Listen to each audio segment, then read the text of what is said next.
Halo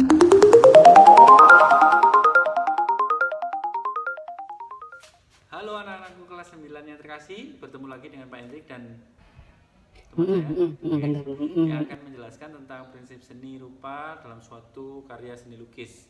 Nah, di sini Pak Hendrik nanti akan berkolaborasi langsung dengan Mona Lisa ya, Mon? Mon? Mama. Kak Uno, Mon. Ya. Kia. Ya, apa terusan? Ngene lho, arek-arek iku tak jelasno situk-situk ya barengan mek kon ya. Awake iki tim ya. Jadi ya santai lah, wis santai, ngerti? Baiklah, nanti kita akan berbicara tentang apa? Bukan aliran lagi ya, Mon ya. Tapi bagaimana sih kita bisa mempelajari satu karya itu bisa dipecah, dipahami, diapresiasi dengan baik berdasarkan prinsip-prinsip seni rupanya. Nah, dari sini anak-anak kita akan pelajari lebih lanjut, tetap ikuti Pak Hendrik ya. Prinsip yang pertama anak-anak adalah kesatuan. Nah, kesatuan di sini maksudnya bahwa objek dalam karya itu menyatu, berkumpul dan saling berkesinambungan, bersinergi. Jadi tidak terkesan terpecah belah. Nah, bisa kalian lihat dalam contoh seperti ini. Oke, di sini dilihat bahwa lukisan ini objeknya saling berkumpul ya. Jadi kayak komposisinya dia memang dibuat berkumpul jadi satu objek utuh. Walaupun objeknya agak terpisah tapi masih ada keterikatan satu dengan yang lainnya. Jadi inilah maksud dari prinsip kesatuan. Prinsip yang kedua anak-anak adalah keseimbangan. Nah, keseimbangan ini ada dua. Nah, yang pertama itu ada simetris dan yang kedua ada asimetris. Yang simetris anak-anak contohnya seperti lukisan seperti ini. Maksud dari simetris adalah kesamaan bobot kanan kiri, kemudian kesamaan bentuk dan seperti pencerminan, seperti itu. Jika asimetris, ini contohnya seperti ini. Maksud dari asimetris adalah dia berbeda bentuk tapi sama bobotnya. Bedakan baik-baik antara tidak seimbang dengan asimetris karena kebanyakan rancu antara tidak seimbang dengan asimetris. Oke anak-anak, untuk yang prinsip ketiga ada irama. Nah, irama ini tercipta dari repetisi atau pengulangan bentuk. Nah, biasanya irama ini secara tidak langsung mengarahkan mata kita menuju ke pusat perhatian. Jadi ada objek utama yang ingin dimaksudkan oleh pelukisnya supaya kita lihat ke sana. Nah, memang ada beberapa karya lukis tanpa dikasih irama pun point interestnya itu sangat mencolok mata kita. Tapi ada beberapa yang memang sengaja diarahkan dengan objek-objek tertentu supaya mata kita menuju ke pusat perhatian dari karya tersebut. Nah, contohnya dari irama itu seperti ini. Nah, kalian bisa lihat bahwa ada suatu objek tertentu yang mengarahkan kita kepada suatu objek utama dari lukisan ini. Bisa dipahami? Prinsip yang selanjutnya anak-anak adalah pusat perhatian atau emphasis atau point of interest. Nah, ini sangat penting dalam suatu karya supaya ada yang eye catchy, yang benar-benar menjadi gongnya dari karya tersebut. Jadi ada suatu hal yang membuat mata kita tertarik ya. Kalau dalam industri kreativitas ini sangat penting karena bagaimana objek itu, karya itu bisa menarik mata kita, menarik minat kita. Nah, contoh dari point of interest ini seperti lukisan seperti ini. Point of interest atau emphasis atau pusat perhatian itu bisa terdiri dari dua anak-anak. Bisa kita tertarik sesuatu karena ada perbedaan warna tertentu. Jadi warnalah yang membuat point of interest itu. Atau bisa mungkin adalah ukurannya, size-nya. Jadi contoh seperti ini. Ambil contoh, jika point of interest-nya itu adalah warna. Contoh, jika Pak Hendrik berdiri di antara kebun apel yang berwarna hijau, kemudian ada satu warna merah buah apel yang berwarna merah, itulah yang akan membuat mata kita tertuju pada mata merah itu, pada apel merah itu. Paham? Itu jika dilihat dari empasis atau pusat perhatiannya yang warna. Tapi bisa jadi bahwa pusat perhatian itu berdasarkan dari bentuknya, ukurannya. Jadi misal kalau dalam suatu kelas terdiri dari 30 siswa dengan rata-rata tingginya itu 140 cm anak, kemudian ada satu anak yang dia tinggi sekali dan otomatis dia yang akan menjadi pusat perhatian dalam kelas itu. Nah, atau contoh yang kedua, jika dalam suatu kelas itu ada anak semuanya tinggi semua, 170 cm gitu ya. Kemudian ada satu anak yang mungil-mungil kecil-kecil, mungkin sekitar 140-an. Nah, anak ini yang pasti akan menarik perhatian kita, kok dia kecil dan sebagainya. Jadi berbeda dengan yang lainnya.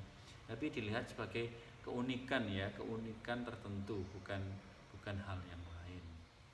Oke, yang terakhir ini, prinsip yang terakhir ada keselarasan. Nah, keselarasan ini bisa terjadi jika ada kesatuan, ada keseimbangan, ada pusat perhatian, ada irama. Jadi ketika 4 ini sudah ngumpul, otomatis keselarasan itu tercipta. Nah, itulah anak-anak prinsip seni yang bisa kita pelajari hari ini. Jadi untuk tindak lanjutnya kita akan latihan ya, bagaimana memecah dan melihat suatu karya itu diapresiasi berdasarkan prinsip seni rupanya. Syukurlah wis mari. Nah, saiki sampean meneng ndek kono, gantian aku sing ngajar arek ya. Oke, rek, sadurunge latihan sing angel-angel, tak badheki ya, tak tebakan nyoba kon iku paham ora. Oke, ono 10 pertanyaan tentang aliran dhisik. Engko badeken ya siji-siji. Ya, ya.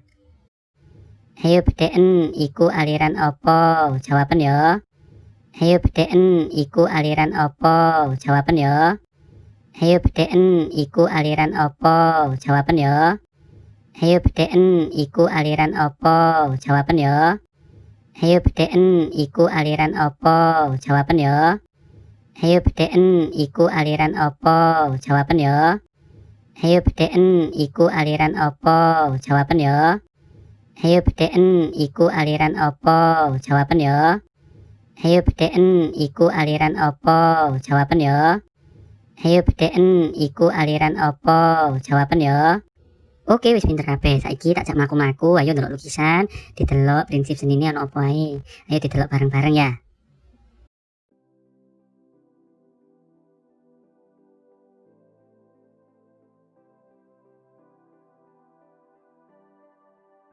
Sing niat lek ndelok, sing teliti ya. Iku deloken alirane apa, teknike apa, prinsipe nemu apa ae.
Sing niat lek ndelok, sing teliti ya.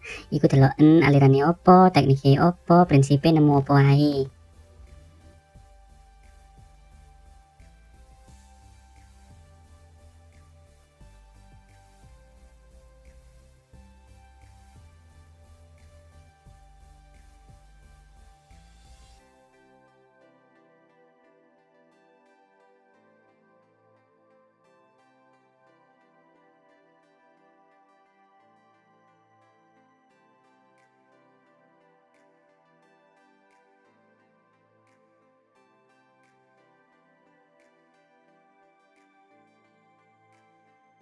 Sing niat lek ndelok, sing teliti ya. Iku deloken alirane opo, teknike opo, prinsipe nemu opo ae.